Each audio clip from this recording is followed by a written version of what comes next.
Hello, എല്ലാവർക്കും Korean യാത്രയുടെ വീഡിയോയിലേക്ക് സ്വാഗതം. ഇന്ന് നമ്മൾ കൊറിയയിലെ കാഴ്ചകളൊക്കെ മതിയാക്കിയിട്ട് ഇനി നമ്മൾ ജപ്പാനിലേക്ക് പോവുകയാണ്.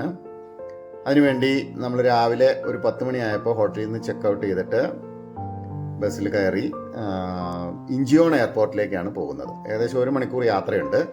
പോകുന്ന വഴിയിൽ ബസ്സിലിരുന്നുള്ള സിറ്റിയുടെ കാഴ്ചകളൊക്കെ നമ്മൾ കാണുന്നുണ്ട്. നമുക്ക് പ്രധാനമായിട്ടും കാണാമെന്ന് പറഞ്ഞത് ബ്ലൂ ഹൗസ് ആണ്. അതായത് കൊറിയൻ പ്രസിഡന്റിന്റെ മുൻ വസതിയാണ് ഈ ബ്ലൂ ഹൗസ് എന്ന് പറയുന്നത്.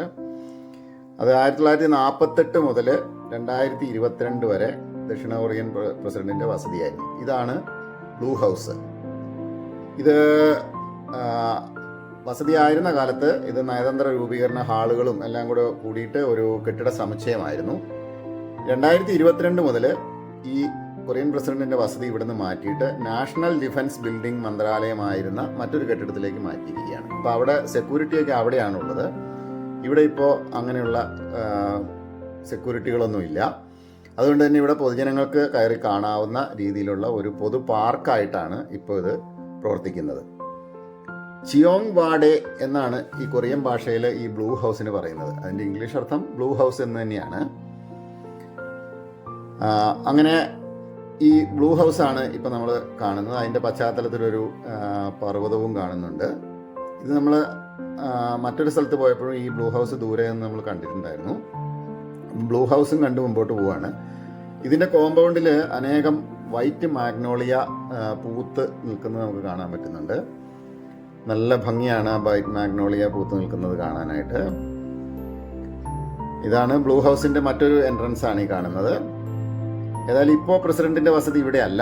അതുകൊണ്ട് തന്നെ ഇവിടെ പൊതുജനങ്ങൾക്ക് കയറി കാണാവുന്ന ഒരു സ്ഥലവും കൂടെയാണ് ഇപ്പോൾ ഉള്ളത്. കൊറിയൻ പ്രസിഡന്റിന് നല്ല രീതിയിലുള്ള സെക്യൂരിറ്റി ഉള്ള അതാണ്. വൈറ്റ് ഹൗസ് പോലെ തന്നെ അമേരിക്കൻ പ്രസിഡന്റിന്റെ വസതിയായ വൈറ്റ് ഹൗസ് പോലെ തന്നെ ബ്ലൂ ഹൗസിനും സെക്യൂരിറ്റി ഉണ്ടായിരുന്നു. പക്ഷെ ഇപ്പോൾ അവിടെ വസതി അല്ലാത്തത് കൊണ്ട് അത്ര സെക്യൂരിറ്റികളൊന്നും കാണുന്നില്ല. അവിടെ നമ്മൾ മുമ്പോട്ട് പോകുമ്പോൾ റോഡ് സൈഡിലെല്ലാം ഇതുപോലെ ഒരു മഞ്ഞ ചെടി ഇങ്ങനെ കിലോമീറ്ററുകളോളം ഫുള്ളായിട്ട് പൂത്ത് നിൽക്കുന്നത് നമുക്ക് കാണാം. ഇതിനെ ഫോർസിത്യ എന്നാണ് പറയുന്നത്. ഫോർസിത്യ ചെടിയാണിത്. ഇത് കൊറിയയിൽ വിപുലമായിട്ട് കാണുന്ന ഒരു ചെടിയാണ് ഫോർസിത്യ എന്ന പേരുള്ള ഈ ചെടി. ഇതെല്ലാം നല്ല മനോഹരമായിട്ട് പൂത്തിരിക്കുകയാണ് ഇപ്പോൾ. അതുപോലെ തന്നെ അതിനോടൊപ്പം തന്നെ ചെറി ബ്ലോസവും ഉണ്ട്. അപ്പോൾ ചെറി ബ്ലോസവും അതുപോലെ ഫോർസിത്യ ചെടി പൂത്തത് നമുക്ക് ഇവിടെ മുഴുവനായിട്ട് കാണാൻ പറ്റും. ഇത് കൊറിയയുടെ ഒരു ഗതാഗതത്തിൻ്റെ റോഡുകളും പാലങ്ങളും എല്ലാം കാണുന്നതാണ്. നമ്മൾ ഏകദേശം വിമാനത്താവളത്തോട് അടുത്തിരിക്കുകയാണ്. ഇഞ്ചിയോൺ വിമാനത്താവളത്തോട് അടുത്തിരിക്കുകയാണ്. അവിടെ നല്ലവണ്ണം ചെറി ബ്ലോസവും ഈ ഫോർസിത്യ ചെടിയും കാണുന്നുണ്ട്. നല്ല മഞ്ഞ നിറത്തിൽ മുഴുവനായും കാണുന്നതാണ് ഈ ഫോർസിത്യ എന്ന് പറയുന്ന ചെടി. ഇതാണ് അതിൻ്റെ ഒരു ഫോട്ടോഗ്രാഫാണിത്. അപ്പോൾ അതിവിടെ ഇങ്ങനെ കിലോമീറ്ററുകളോളം നീളത്തിൽ റോഡിൻ്റെ സൈഡിലായിട്ട് പൂത്ത് നിൽക്കുകയാണ്. നമ്മുടെ കടലാസ് പൂക്കൾ പോലെ, നമ്മുടെ ബൊഗൈൻവില്ല പോലെയാണ് ഏകദേശം അത് നമുക്ക് തോന്നുന്നത്. അങ്ങനെ നമ്മൾ ഇഞ്ചിയോൺ എയർപോർട്ടിൻ്റെ ടെർമിനൽ 1 എത്തുകയാണ്. ഇവിടെ നിന്നാണ് നമ്മുടെ ഫ്ലൈറ്റ്. ഇന്ന് 2 മണിക്കാണ് ഫ്ലൈറ്റ്. നമ്മൾ 10 മണിക്ക് അവിടെ നിന്ന് പോകുന്നത്. ഏകദേശം 11 മണി ആയപ്പോഴേക്കും നമ്മൾ ഇഞ്ചിയോൺ എയർപോർട്ടിൽ എത്തിയിരിക്കുകയാണ്. 2 മണിക്ക് ഏഷ്യാന എയർലൈൻസിൻ്റെ ഫ്ലൈറ്റിലാണ് നമ്മൾ ഇവിടുന്ന് പോകുന്നത്. ഇവിടുന്ന് ജപ്പാനിലെ ഒസാക്ക കാൻസൈ ഇൻ്റർനാഷണൽ എയർപോർട്ടിലേക്കാണ് പോകുന്നത്. ഒസാക്ക എയർപോർട്ടിലെ കാൻസായി ഇൻ്റർനാഷണൽ എയർപോർട്ട്, അതാണ് നമ്മൾ പോകുന്ന സ്ഥലം. ഏകദേശം 1.5 മണിക്കൂർ മാത്രമേ യാത്രയുള്ളൂ. 2 മണിക്ക് ഇവിടുന്ന് പുറപ്പെട്ടാൽ 3.5 മണിക്ക് ജപ്പാനിലെ ഒസാക്കയിലെ കാൻസായി ഇൻ്റർനാഷണൽ എയർപോർട്ടിൽ എത്തും. നമ്മൾ രാവിലെ ബ്രേക്ക്ഫാസ്റ്റൊക്കെ കഴിഞ്ഞിട്ടാണ് പോകുന്നത്. ഇവിടെ വരുമ്പോൾ 12 മണി ആയിട്ടുള്ളൂവെങ്കിൽ പോലും നമ്മളിപ്പോൾ ഇവിടുന്ന് ചെക്ക് ഇൻ ചെയ്ത ശേഷം ഇവിടുന്ന് ഭക്ഷണം കഴിച്ചിട്ടാണ് പോകുന്നത്. ചെക്ക് ഇൻ ചെയ്യാൻ ചെന്നപ്പോൾ അവിടെ സെൽഫ് ചെക്ക് ഇനൊക്കെ ഉണ്ടായിരുന്നു. അപ്പോൾ കുറച്ച് പേർക്കൊക്കെ സെൽഫ് ചെക്ക് ഇൻ ചെയ്യാൻ പറ്റി. ബാക്കിയുള്ളവർ കൗണ്ടറിൽ ചെക്ക് ഇൻ ചെയ്ത് ബാഗ് കൊടുത്ത് സെക്യൂരിറ്റിയും ഇമിഗ്രേഷനും, നമ്മളിവിടുന്ന് പുറത്ത് പോകുന്നതുകൊണ്ട് ഇമിഗ്രേഷൻ ഒക്കെ ചെയ്ത് ഇപ്പോൾ നമ്മൾ ഡ്യൂട്ടി ഫ്രീ ഷോപ്പുകളുടെ മുന്നിലൂടെ നമ്മുടെ ഗേറ്റ് നോക്കി പോവുകയാണ്. 26 ആണ് നമ്മുടെ ഗേറ്റ്. അവിടേക്കാണ് ഇപ്പോൾ നമ്മൾ പോകുന്നത്. നമുക്ക് സമയമുണ്ട് ആവശ്യം പോലെ. 2 മണിക്കാണ് ഫ്ലൈറ്റ് പോകുന്നത്. ഇപ്പോൾ 12 മണിയായിട്ടേ ഉള്ളൂ. അപ്പോൾ ആവശ്യം പോലെ സമയമുണ്ട്. നമ്മൾ ഭക്ഷണവും കഴിച്ചു. ഇനി നമുക്ക് സാവധാനം 26ലേക്ക് എത്തിയാൽ മതി. അപ്പോൾ കൊറിയയോട് ബൈ ബൈ പറഞ്ഞിട്ടാണ് ഇപ്പോൾ നമ്മുടെ പോക്ക്. ഇതാണ് ഇഞ്ചിയോൺ എയർപോർട്ടിലെ ഡ്യൂട്ടി ഫ്രീ ഷോപ്പുകളാണ് ഈ കാണുന്നത്. നമ്മുടെ ഗേറ്റ് ഇവിടെ അടുത്താണ്. 26 ഇവിടെയാണെന്ന് ആരോ കാണിക്കുന്നുണ്ട്. ടുബാക്കോയൊക്കെ ഇവിടെ ഡ്യൂട്ടി ഫ്രീ ഷോപ്പിൽ വിൽക്കുന്നത് കാണാൻ പറ്റുന്നുണ്ട്. ഡ്യൂട്ടി ഫ്രീ ഷോപ്പുകൾ വളരെ നന്നായിട്ട് തന്നെയുണ്ട്. നല്ല വലിയൊരു എയർപോർട്ടാണ് ഈ ഇഞ്ചിയോൺ എയർപോർട്ട്. നമ്മൾ 26ലേക്ക് ഇറങ്ങുന്ന സ്ഥലമായി. ഇവിടെ നിന്നുള്ളിലേക്കാണ് ഇതിൻ്റെ എൻട്രൻസ് വരുന്നത്. അപ്പോൾ നമ്മളെല്ലാവരും തന്നെ അങ്ങോട്ട് പോവുകയാണ്. ഇവിടുന്ന് പോകുമ്പോൾ തന്നെ നമ്മുടെ ഫ്ലൈറ്റ് അവിടെ കിടക്കുന്നത് കാണാം. ഇതാണ് ഏഷ്യാന എയർലൈൻസിൻ്റെ ഫ്ലൈറ്റാണ് അവിടെ കാണുന്നത്. ഗേറ്റ് 26. നമുക്ക് സമയമുണ്ട്. ഇനി ഒരു 1.5 മണിക്കൂർ സമയമുള്ളത് കൊണ്ട് നമ്മൾ അവിടെയുള്ള സീറ്റിലിരിക്കുകയാണ്. പുറത്ത് ഇതുപോലെ നമ്മുടെ ഫ്ലൈറ്റ് കിടക്കുന്നത് കാണാം. എയറോ ബ്രിഡ്ജുമായിട്ട് കണക്ട് ചെയ്ത് കിടക്കുന്നുണ്ട്. ഇതാണ് നമ്മളിപ്പോൾ ഫ്ലൈറ്റിനകത്തേക്ക് കയറി. ഫ്ലൈറ്റിനകത്ത് ഉള്ള ഇതാണ്. അതായത് ഒരു റോയിൽ 10 സീറ്റ് വരത്തക്ക രീതിയിലുള്ള അല്പം വലിപ്പം കൂടിയ ഫ്ലൈറ്റാണിത്.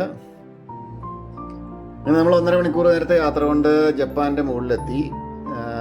ജപ്പാൻ്റെ ഒസാക്ക എന്ന് പറയുന്നത് ജപ്പാൻ്റെ ആദ്യത്തെ ക്യാപിറ്റലായിരുന്നു. ജപ്പാൻ ഏകദേശം 2000-ഓളം ദ്വീപുകൾ ചേർന്നിട്ടുള്ള ഒരു രാജ്യമാണ്. അതുകൊണ്ട് തന്നെ അവർക്ക് കടലാണ് കൂടുതലായിട്ടുള്ളത്. അപ്പം നമ്മൾ ചെന്നിറങ്ങുന്ന എയർപോർട്ട് കാൻസായി ഇൻ്റർനാഷണൽ എയർപോർട്ടാണ്. ഇതൊരു മാൻമെയ്ഡ് ആർട്ടിഫിഷ്യൽ ഐലൻഡിലാണ് സ്ഥിതി ചെയ്യുന്നത്. ഈ ആർട്ടിഫിഷ്യൽ ഐലൻഡ് അവർ 1987 പണി തുടങ്ങിയിട്ട് 1994 പണി തീർത്ത ഒരു ആർട്ടിഫിഷ്യൽ ഐലൻഡിലുള്ള ഒരു എയർപോർട്ടാണിത്. ഇതുപോലെയാണ് മുകളിൽ നിന്ന് ഉള്ള ഐലൻഡിൻ്റെ എയർപോർട്ടുള്ള ഐലൻഡിൻ്റെ കാഴ്ച. അവിടെ ലാൻഡ് ചെയ്ത് നമ്മൾ പുറത്തേക്ക് ഇറങ്ങുകയാണ്. ഇത് KIX എന്ന് ചുരുക്കപ്പേരുള്ള കാൻസായി ഇൻ്റർനാഷണൽ എയർപോർട്ടാണ്. 1994 ഇതിൻ്റെ പ്രവർത്തനം ആരംഭിച്ചത്. ഇത് ഞാൻ നേരത്തെ പറഞ്ഞ പോലെ ഒരു ആർട്ടിഫിഷ്യൽ ഐലൻഡിലാണുള്ളത്. ആർട്ടിഫിഷ്യൽ ഐലൻഡ് 4 കിലോമീറ്റർ നീളവും 2.5 കിലോമീറ്റർ വീതിയുമാണുള്ളത്. ആ ആർട്ടിഫിഷ്യൽ ഐലൻഡ് നിർമ്മിക്കുന്നതിന് വേണ്ടി ഏകദേശം 3 പർവ്വതങ്ങളിൽ നിന്നുള്ള മണ്ണ് കൊണ്ടുവന്ന് കടലിനകത്ത് നികത്തിയാണ് ഈ ദ്വീപ് നിർമ്മിച്ചതെന്നൊക്കെ നമുക്ക് ഡീറ്റെയിൽസ് എടുത്തപ്പോൾ അറിയാൻ കഴിഞ്ഞു.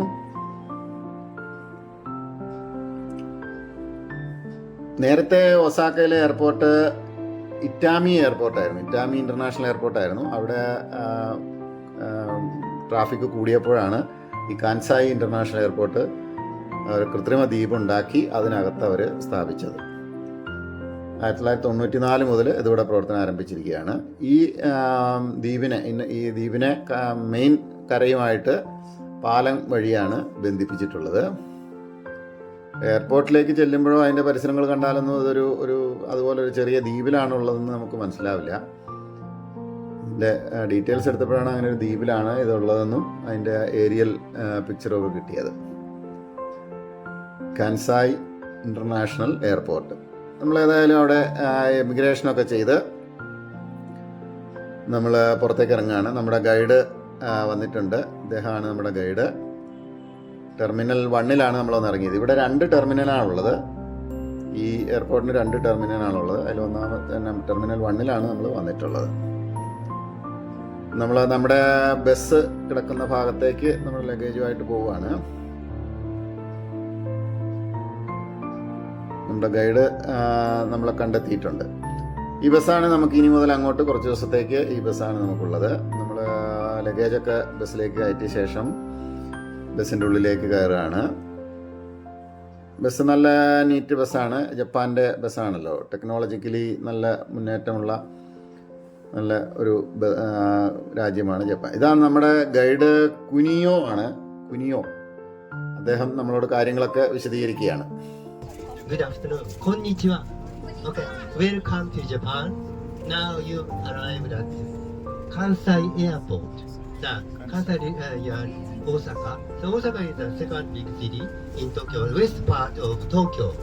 Tokyo is the capital of Japan now, and from Tokyo to Osaka, about 550 kilometers. By Shinkansen, 2 hours and a half about. Yes, very far, but Shinkansen bullet train is very high speed. Yeah. So now you are going to Tokyo. ജപ്പാൻകാർ പൊതുവേ നല്ല hard work ചെയ്യുന്നവരും നല്ല discipline ഉള്ളവരുമാണ്. അദ്ദേഹം ഏകദേശം 70 വയസ്സോളം പ്രായമുള്ള ആളാണ്. അദ്ദേഹം എന്നിട്ടും ഗൈഡായിട്ട് വർക്ക് ചെയ്യുവാണ്. ഇനിയുള്ള 6-7 ദിവസം ഇദ്ദേഹമാണ് നമ്മുടെ കൂടെ ഉണ്ടാകുന്നത്. അപ്പോൾ നമ്മൾ അവിടെ നിന്ന് വിമാനത്താവളത്തിൽ നിന്ന് പുറപ്പെട്ട് പുറത്തേക്ക് പോവുകയാണ്. ഇതൊക്കെ ആ ദ്വീപിൽ തന്നെയുള്ള കെട്ടിടങ്ങളാണ്. ഇതാണ് നമ്മൾ പാലം. ഈ പാലം വഴിയാണ് നമ്മൾ മെയിൻ ലാൻഡിലേക്ക് പോകുന്നത്.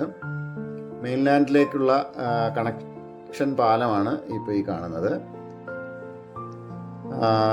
ഏകദേശം ഒരു 10 മിനിറ്റിലധികം യാത്ര ചെയ്യത്തക്ക രീതിയിലുള്ള പാലമായിരുന്നു ഉണ്ടായിരുന്നത്. പാലം കഴിഞ്ഞ് മുന്നോട്ട് പോകുമ്പോൾ ഏകദേശം റെസിഡൻഷ്യൽ ഏരിയ പോലെയുള്ള ഭാഗങ്ങളാണ് കാണുന്നത്. ഒരു സൈഡിൽ നമുക്ക് റെസിഡൻഷ്യൽ ഏരിയയും അതിൻ്റെ മറുവശത്ത് ഇൻഡസ്ട്രിയൽ ഏരിയയുമായിട്ടാണ് കാണാൻ സാധിക്കുന്നത്. ജപ്പാനിൽ അനേകം ഇൻഡസ്ട്രികളൊക്കെ ഉള്ളതാണ്. അത് ഈ വിമാനത്താവളത്തോടൊക്കെ അടുത്തുള്ള ഭാഗങ്ങളിലാണ് ഇൻഡസ്ട്രീസൊക്കെ കൂടുതലുള്ളത്. ഈ ഭാഗം ഒരു സൈഡ് റെസിഡൻഷ്യലാണ്, റെസിഡൻഷ്യൽ ഏരിയയാണ് ഈ ഭാഗം കാണുന്നത്. അത്ര വലിപ്പമുള്ള ബിൽഡിങ്ങുകളൊന്നും നമുക്കിവിടെ കാണാൻ പറ്റുന്നില്ല. ഇവിടെ എപ്പോഴും എർത്ത്ക്വേക്ക് ഉണ്ടാകുന്നൊരു സ്ഥലമാണെന്നറിയാലോ. ഇത് ജപ്പാൻ്റെ ആദ്യകാല ക്യാപിറ്റലായിരുന്നു ഒസാക്ക. അവിടെ നിന്ന് പിന്നീട് അത് ടോക്കിയോയിലേക്ക് മാറ്റിയതാണ്. അതുകൊണ്ട് തന്നെ നല്ല വിപുലമായ രീതിയിലുള്ള കെട്ടിടങ്ങളൊക്കെ ഇവിടെ കാണാൻ പറ്റും. പക്ഷേ അധികം വലിപ്പമുള്ളവയായിരിക്കില്ല. എർത്ത്ക്വേക്ക് ഉള്ളതുകൊണ്ട് അവർ അധികം ഉയരം കുറഞ്ഞ ബിൽഡിങ്ങുകളൊക്കെയാണ് ഉണ്ടാക്കുക. നമ്മൾ ഹോട്ടലിലേക്ക് പോകുന്നതിന് മുമ്പ് ഡിന്നർ കഴിക്കാനായിട്ട് പോവുകയാണ്. അത്ര സമയമായിട്ടില്ലെങ്കിൽ പോലും ഡിന്നർ കഴിച്ചിട്ട് വേണം നമുക്ക് ഹോട്ടലിൽ ചെക്ക് ഇൻ ചെയ്യാനായിട്ട്. അതിനുവേണ്ടി ഡിന്നർ കഴിക്കാൻ പോവുകയാണ്. അപ്പോൾ ഒസാക്ക ടൗണിലെ തന്നെ ഇറങ്ങിയാണ് നമ്മൾ നടക്കുന്നത്. ഇവിടെയൊക്കെ കാണാൻ നമുക്ക് റോഡ് ക്രോസ് ചെയ്യുന്നതൊക്കെ വളരെ സ്ട്രിക്റ്റാണ്. അവിടെ സിഗ്നൽ ഇല്ലെങ്കിൽ റോഡ് ക്രോസ് ചെയ്യാൻ പാടില്ല. വാഹനങ്ങളൊന്നും ഇല്ലെങ്കിൽ പോലും റോഡ് അങ്ങനെ ആരും ക്രോസ് ചെയ്യില്ല. എല്ലാം വളരെ കൃത്യമായിട്ടാണ് അവിടെ കാര്യങ്ങളൊക്കെ നടക്കുന്നത്. അത്ര ഡിസിപ്ലിനാണ് ഇവർക്ക്. നമ്മൾ കണ്ടോ ഇവിടെ വാഹനങ്ങളൊന്നും പോകുന്നില്ല, പക്ഷെ അവിടെ ക്രോസ് ചെയ്യാൻ വേണ്ടി നമ്മൾ വെയിറ്റ് ചെയ്യണം. എല്ലാവരും വെയിറ്റ് ചെയ്യണം. അവിടെ ആരും തന്നെ വാഹനങ്ങളില്ലാത്തതുകൊണ്ട് ഓടിപ്പോവുകയൊന്നും ചെയ്യില്ല. അത്ര ഡിസിപ്ലിനും പങ്ക്ച്വലും ഒക്കെ ആയിരിക്കും ഇവർ ജപ്പാൻകാർ. അതാണ് അവരുടെ ഉന്നമനത്തിന് പ്രധാന കാരണം. എല്ലാം അധികം വലിപ്പമില്ലാത്ത ചെറിയ മനുഷ്യരാണെങ്കിലും അവർ നന്നായിട്ട് ഹാർഡ് വർക്ക് ചെയ്യും. അവിടെയുള്ള പല പാർക്കിംഗ് സ്ഥലങ്ങളിലും എല്ലാം 70-80 വയസ്സുള്ള ആൾക്കാരാണ് സെക്യൂരിറ്റികളായിട്ടൊക്കെ നിൽക്കുന്നത് കണ്ടത്. ഇത് നമ്മൾ പോകുന്ന വഴിക്കുള്ള ഒരു സ്ട്രീറ്റ് കച്ചവടങ്ങളൊക്കെയാണ്. നമ്മൾ സാധനം നോക്കി, പക്ഷേ എന്നാണ് നമ്മുടെ 1 രൂപ, അവരുടെ 62 പൈസയാണ് നമ്മുടെ 1 രൂപ എന്ന് പറയുന്നത്. എന്നാലും വില നോക്കുമ്പോൾ വളരെ കൂടുതലാണ്. അപ്പോൾ നമ്മുടെ ഹോട്ടൽ ആർതി ഇന്ത്യൻ റെസ്റ്റോറൻ്റാണ്, നോർത്ത് ഇന്ത്യൻ റെസ്റ്റോറൻ്റാണ്. അപ്പോൾ അവിടെ ചെല്ലുമ്പോൾ നമുക്ക് ഹിന്ദി പാട്ടുകളും ഷാരൂഖ് ഖാൻ്റെ വീഡിയോയും ഒക്കെ കാണാൻ പറ്റുന്നുണ്ട്. ഇവിടെ നമുക്ക് ബുഫേ ആണ് ഇന്നത്തെ ഫുഡ്. ഇന്ത്യൻ റെസിപ്പിയാണ്. ചോറും അതുപോലെ ചിക്കനും ഒക്കെ ഉണ്ട്. ഇവിടെ ഇതൊരു ബാർ കൂടിയാണ്. ഇവിടുത്തെ ഹോട്ടലുകളിലൊക്കെ ബാറും അടക്കമായിരിക്കും. ബാറും ഉണ്ട്. പക്ഷെ നമുക്ക് ഇന്ന് ബുഫയാണ് ഫുഡ്. കുറച്ച് നാളായിട്ട് ഇന്ത്യൻ ഫുഡ് കിട്ടി. കൊറിയയിൽ നിന്ന് അത്ര നല്ല ഇന്ത്യൻ ഫുഡൊന്നും കിട്ടിയില്ല. അതുകൊണ്ട് എല്ലാവരും അത്യാവശ്യം തിരക്കേടില്ലാത്ത ഫുഡ്, ഇന്ത്യൻ ഫുഡ് കിട്ടിയപ്പോൾ നന്നായിട്ട് കഴിക്കുകയാണ് അവിടുന്ന്. അങ്ങനെ കഴിച്ച് നമ്മൾ പായസമൊക്കെ കിട്ടിയിരുന്നു. അതൊക്കെ കഴിച്ച് പുറത്തേക്ക് ഇറങ്ങുമ്പോൾ മറ്റ് റെസ്റ്റോറൻറ്റുകളുടെയൊക്കെ ഫുഡ് അവിടെ ഡിസ്പ്ലേ ചെയ്തിട്ടുള്ളത് കാണാം. അതാണ് കാണുന്നത്. കൊറിയൻ റെസിപ്പിയൊക്കെ ഉള്ള, കൊറിയൻ അല്ല, ജപ്പാൻ റെസിപ്പിയൊക്കെയുള്ള ഫുഡുകളൊക്കെയാണ് ഈ കാണുന്നത്. നമ്മൾ കൊറിയയിൽ നിന്ന് പോന്നിട്ടും അതിൻ്റെ ഹാങ് ഓവർ മാറിയിട്ടില്ല. ഇപ്പോൾ നമ്മൾ ജപ്പാനിലെത്തിയിരിക്കുകയാണ്. ജപ്പാനിലെ ആണ് ആദ്യത്തെ കാലുകുത്തിയ സമയമാണിത്. നമ്മൾ അവിടെ നിന്ന് ഭക്ഷണമൊക്കെ കഴിഞ്ഞ് പുറത്തേക്ക് ഇറങ്ങുവാണ്. പുറത്തേക്ക് ഇറങ്ങി വന്ന് നമ്മുടെ ഹോട്ടൽ ആർട്ട് ഹോട്ടലാണ്. ഒസാക്ക ബേ ടവറിലെ ആർട്ട് ഹോട്ടലിലാണ് നമ്മൾ ഇന്നും നാളെയും 2 ദിവസം ഇവിടെയാണ് താമസിക്കുന്നത്. ഇതാണ് ഒസാക്ക ബേ ടവറിലെ ആർട്ട് ഹോട്ടൽ. ഇത് 51 നിലയുള്ള ഹോട്ടലാണ്. അതിൻ്റെ 34ാമത്തെ നിലയിലാണ് ഞങ്ങൾക്ക് റൂം കിട്ടിയിട്ടുള്ളത്. റൂമിനകത്തേക്ക് ചെന്നപ്പോൾ റൂം വളരെ ചെറുതാണ്, പക്ഷേ എല്ലാ സൗകര്യമുണ്ട്. നല്ല നീറ്റായിട്ട് നന്നായിട്ട് എല്ലാം വൃത്തിയായിട്ട് വെച്ചിട്ടുണ്ട്. എല്ലാ സൗകര്യങ്ങളും ഉള്ള ചെറിയൊരു മുറിയാണ്. നമുക്കൊരല്പം സൗകര്യക്കുറവ് തോന്നും, എന്നാൽ പോലും നല്ല റൂമാണ്. നമ്മൾ ജനലിൽ തുറന്ന് പുറത്തേക്ക് നോക്കുമ്പോൾ കാണുന്ന കാഴ്ച ഇതാണ്. വളരെ മനോഹരമായിട്ട് ഒസാക്ക ടൗൺ നമുക്ക് കാണാൻ പറ്റുന്നുണ്ട്. രാത്രിയിലെ കാഴ്ചയാണ് ഈ കാണുന്നത്. ഇതിന് 51 നിലയുള്ള ബിൽഡിംഗാണിത്. അതിൻ്റെ 34ാമത്തെ നിലയിൽ നിന്നാണ് നമ്മളിപ്പോൾ ഈ കാഴ്ച കാണുന്നത്. 51ാമത്തെ നിലയിലാണ് നമ്മുടെ ബ്രേക്ക്ഫാസ്റ്റൊക്കെ ഉള്ളത്. അതുകൊണ്ട് അവിടെ പോകുമ്പോൾ നമുക്ക് 51ാമത്തെ നിലയിൽ നിന്നുള്ള ഒസാക്കയുടെ കാഴ്ചകളൊക്കെ കാണാൻ പറ്റും. ഇതിൻ്റെ ടോയ്ലറ്റ് ആണെങ്കിൽ ഇതുപോലെയാണ്. വളരെ ചെറിയൊരു ടോയ്ലറ്റാണ്. സ്പേസ് വളരെ കുറവാണ്, പക്ഷേ എല്ലാ സൗകര്യവും ഉണ്ട്.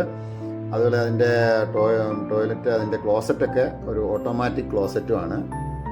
എല്ലാം നല്ല വൃത്തിയായിട്ട് സൂക്ഷിച്ചിട്ടുമുണ്ട്. ഇനി 2 ദിവസത്തേക്ക് ഈ ഹോട്ടലിലാണ് നമ്മുടെ താമസം. അത് കഴിഞ്ഞ് നാളെ നമ്മൾ ഒസാക്കയിലെ കാഴ്ചകളുമായിട്ട് വീഡിയോ ആയിട്ട് വീണ്ടും വരും. അതുവരേക്കും ഗുഡ് ബൈ.